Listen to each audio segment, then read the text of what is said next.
Seismologist from the Council for Geoscience's Michelle Grobbelaar. Michelle, thank you for your time this morning.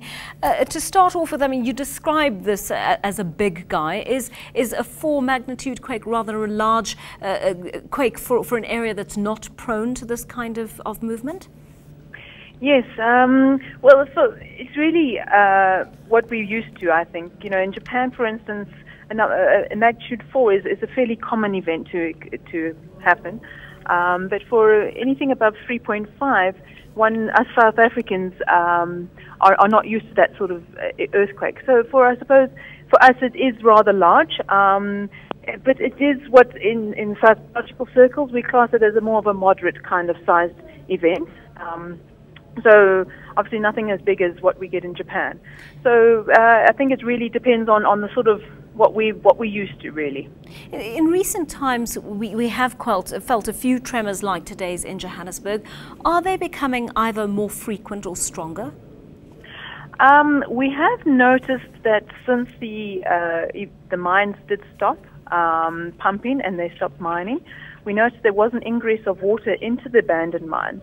And that's when we noticed there was an increase in seismicity. So we've now got a network, a seismograph network that has been deployed within and around Johannesburg, and the whole goal for this network is to monitor the seismicity in Johannesburg.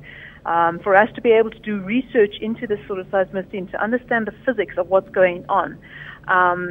Because like you mentioned earlier, there was an increase. We have noticed this increase in seismicity, which had in the past was always there was a lot of seismicity as well when the mines were quite busy. I mean, if you were to speak to people that have lived there for many years since their childhood, they could tell you that they used to feel events quite regularly. But then we noticed it died down. But now recently we've noticed it picked up again. Is it necessarily true that following a quake of this nature, that another one can be expected afterwards in the same area? Yes, but that's generally a rule of thumb in seismology. You know, if an area has experienced an earthquake, we can always expect it to.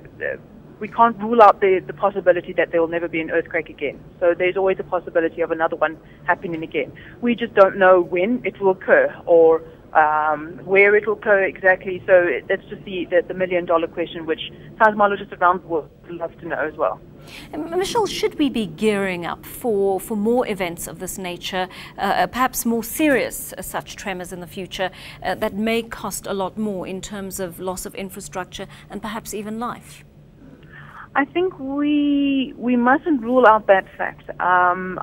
We do believe that more research should be going into this so that we could, especially in the disaster management area, we need to know a bit more about what's happening in Johannesburg.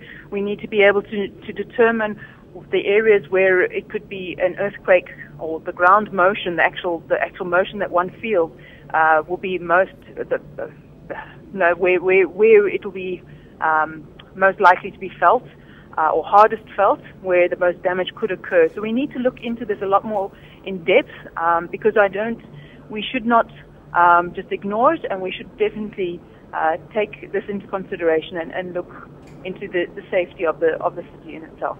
Seismologist Michelle Grobbelaar, thanks very much for your insight into that story. News that moves. eNCA.com.